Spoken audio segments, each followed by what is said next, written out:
Hello friends, कैसे हो आप सब लोग? अच्छे होंगे, स्वस्थ होंगे और अपनी अपनी लाइफ में मस्त होंगे। मैं प्रीति शर्मा आपके अपने चैनल में स्वागत करती हूँ, अभिनंदन। और मैं आज अपने ब्लॉग के साथ गुरु पूर्णिमा के अवसर पर, गुरु पूर्णिमा का व्रत कैसे करते हैं, किस तारीख को है, 10 जुलाई को या 11 जुलाई को, और किस दिन करना है, किस तरीके से करना है, वो मैं पूरी जानकारी इसी ब्लॉग में दूंगी। तो बने रहिए मेरे इस वीडियो में लास्ट तक। तो चलते हैं, शुरू करते हैं। राधे कृष्ण। गुरु पूर्णिमा को आषाढ़ी पूर्णिमा भी कहते हैं। तो गुरु पूर्णिमा और आषाढ़ी पूर्णिमा में कोई अंतर नहीं है, उनको एक ही नाम से पुकारा जाता है।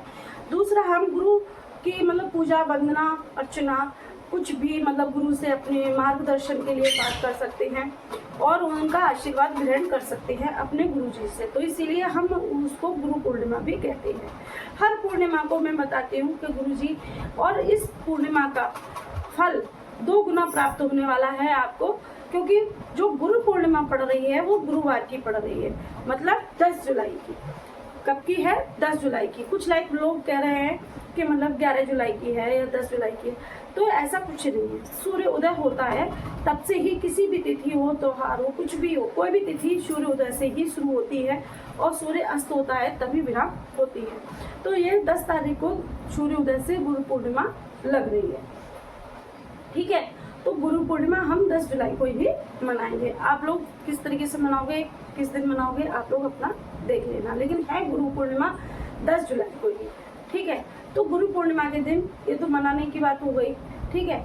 दूसरी बात है, हम गुरु पूर्णिमा के दिन हम क्या कर सकते हैं, किस तरीके से कर सकते हैं, मैं पूरी बताती हूँ आपको। तो स्नान ध्यान से ले लेती हूँ। स्नान पहले आप स्वच्छ कपड़े पहनकर किसी नदी, सरोवर में आप जा सकते हैं, तो आप अच्छी बात है। अगर किसी कारणवश या घर में टाइम नहीं है या कोई ले जाने वाला नहीं है, कुछ भी दिक्कत है, तो आप नहीं जा सकते, तो कोई परेशानी की बात नहीं है। आप घर के ही किसी पात्र में, जब आप स्नान करने के लिए जाओ, नहाने के लिए जाओ, तो उसमें 2 बूंद गंगा जल की मिला लो और स्नान कर लो। स्नान करते समय जब आप मग्गे से पानी डालो इस तरीके से अपने सर के ऊपर से, तो आपको हर हर गंगे बोलना है।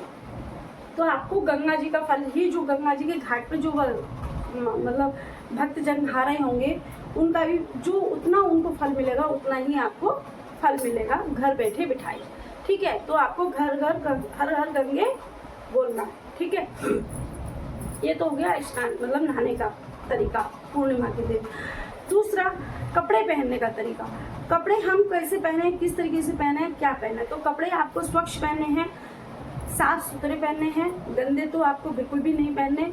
और जो बहुत सी बहनें हैं कपड़े ले आके कहीं गई तो अब उन्होंने वो साड़ी पहनी, फिर वो साड़ी पहनी नहीं, धुली हुई साड़ी पहननी है। और खास करके आपको गुरुवार की गुरु पूर्णिमा पड़ रही है, तो आपको पीले ही वस्त्र धारण करने हैं। चाहे आपके पास साड़ी हो, साड़ी पहन लीजिए, सूट है, सूट पहन लीजिए, दुपट्टा है तो दुपट्टा ओढ़ लीजिए, कुछ भी ले लीजिए। अगर आपके पास पीला वस्त्र है ही नहीं है, बहुत सी बहन भाइयों के पास, तो आप मार्केट से एक पीला छोटा सा एक रुमाल ले आइए और खरीद लीजिए। वो 5-10 रुपये का आएगा। पूजा वक्त, पूजा करने जो आप पूजा करो, तो उस वक्त आप अपने सर के ऊपर रख लीजिए, बात खत्म। तो मुझे इस तरीके से भी आप वस्त्रों का चयन कर सकते हैं। तो तीसरी नंबर की बात आती है हम खान पीन की, नहीं, पहले तीसरे नंबर की बात आती है आपकी पूजा पाठ की, कि हमें पूजा कैसे करनी है। तो पूजा के लिए हमें आप पटे पर चौकी लगाकर, जैसे बहुत से लोग चौकी लगाकर भी पूजा करते हैं, बहुत से लोग पट्टे लगाकर भी पूजा करते हैं। आपकी साधारण पूजा के तरीके से आप भगवान जी की, ठाकुर जी की पूजा कर लीजिए। जिस तरीके से आप करना चाहो, चौकी लगाकर या वैसे उस तरीके से आप पूजा कर लीजिए। पूजा करते समय आपको पंचामृत का बनाना बहुत जरूरी है, क्योंकि गुरु पूर्णिमा है उस दिन। तो आपको लड्डू गोपाल जी को दूध से, कच्चे दूध से तो स्नान आपको अवश्य ही कराना है। आप पंचामृत नहीं बना सकते, कोई दिक्कत नहीं, लेकिन आपको कच्चे दूध से लड्डू गोपाल जी को स्नान जरूर कराना है। बन सके तो उनको भी पीले वस्त्र पहनाइए, धारण करोइए। बन सके तो पुष्प, फूल, जो भी आपके पास हो, और पीले फल मिल जाए, जैसे आम वगैरह, केले वगैरह, तो वो भी आप भोग लगा सकती हैं, उससे लगा सकती हैं। तुलसी दल उस दिन ना तोड़ें, एक दिन पहले तोड़ के रखें, भगवान जी को भोग लगाने के लिए उस दिन ना तोड़े, एक दिन पहले तुलसी दल आपको तोड़ के रखना है जब हम भोग लगाना है, ठीक है। क्योंकि प्रिया जी को हम परेशान नहीं करेंगे और उन्हें कष्ट नहीं हो किसी भी। और बहुत से लोग कथा करवाते हैं अपने घर में श्री सत्यनारायण भगवान की, तो वो लोग भी ध्यान रखें। आप कथा भी करवा सकते हो, ऐसी बात नहीं है नहीं करवा सकते हो, कथा करवाओ, अवश्य करवाओ, बहुत अच्छी बात है। लेकिन आपको जिस दिन कथा करवानी है, जैसे कि पूर्णिमा के दिन कथा करवानी है आपको, तो आप अपने बच्चों को भेज देते हो, जाओ वहाँ से पार्क में से केले के पत्ते तोड़ के ले आओ। तो बच्चे जाते हैं, केले के पत्ते तोड़ के लाते हैं, उन केलों के पत्तों से आपके यहाँ कथा होती है। तो इसलिए अब है ना, अवश्य हाथ जोड़कर प्रार्थना है, आप उस दिन के किसी भी पेड़ पौधे को मतलब दुख ना पहुँचाएं, इंसान को भी दुख ना पहुँचाएं उस दिन। और केले के पत्ते आपको एक दिन पहले बनवाने हैं, उस दिन नहीं तोड़ने हैं, गुरु पूर्णिमा के दिन, ठीक है। तो केले पत्तों का ध्यान रखना है। पूजा का मैंने बता दिया आपको। कथा अवश्य जरूर सुने, कथा अवश्य सुने, गुरु पूर्णिमा को जरूर कथा, मतलब आपके पास बुक है, किताब है तो सुन लीजिए, नहीं तो आप यूट्यूब पे सर्च कर सकती हो, कर लेना फ्रेंड्स।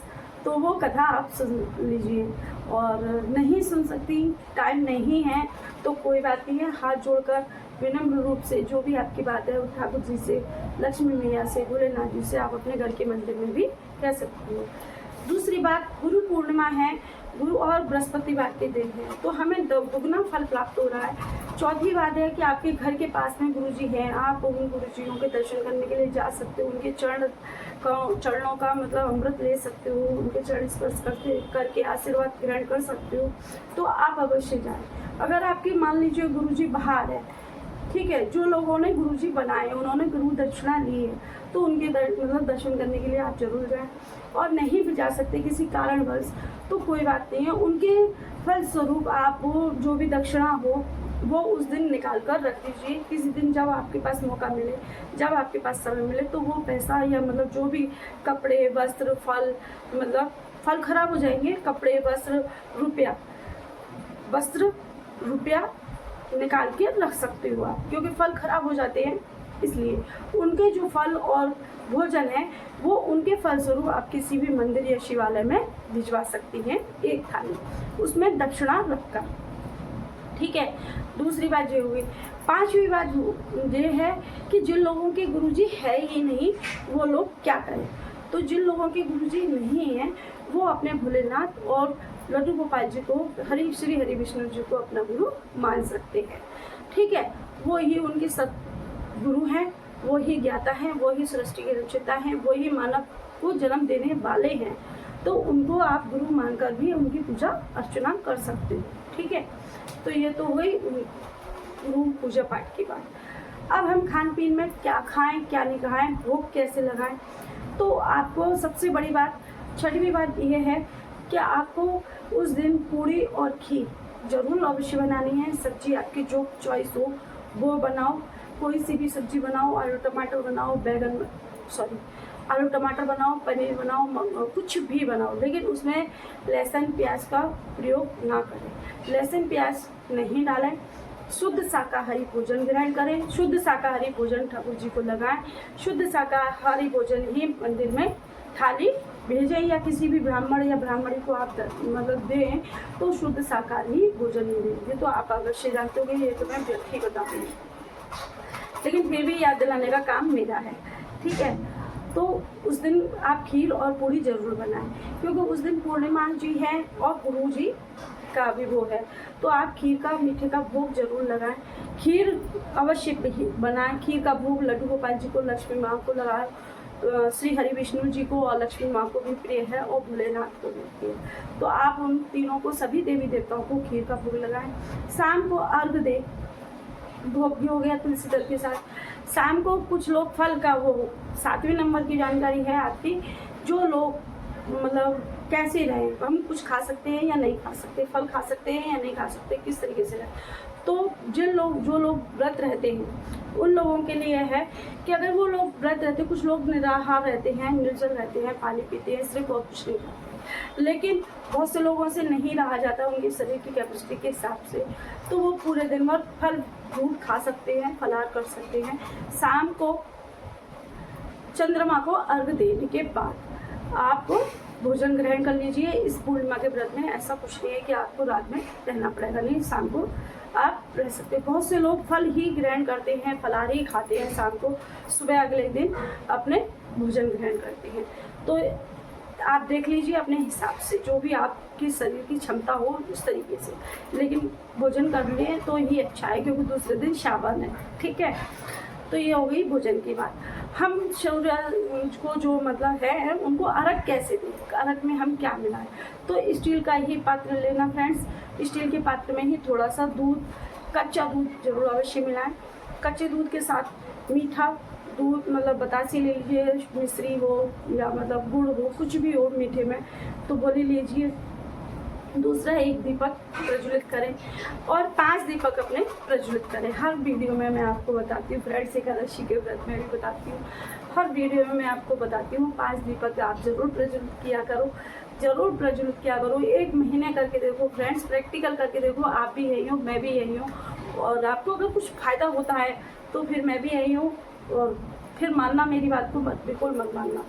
आप 5 तिथियों पे 5 दीपक प्रज्वलित करो तो अच्छा रहेगा। पहला दीपक मैं बताती हूँ आपको, घर के दरवाजे पे, चौखट पे प्रज्वलित करना है। ठीक है, आप दोनों पूर्णिमा है, गुरु पूर्णिमा है, तो आप दोनों तरफ आप घर के दरवाजे पर इधर भी और इधर भी प्रज्वलित कर सकते हो।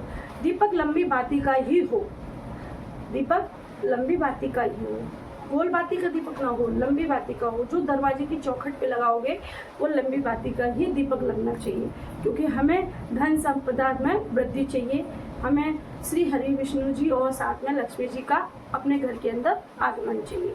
तो इसीलिए हमें लंबी बाती का ही दीपक लगाना है। एक घर के मंदिर में लगाना है, दूसरे घर के पास जो किसी भी देवालय शिवालय हो वहाँ लगाना है।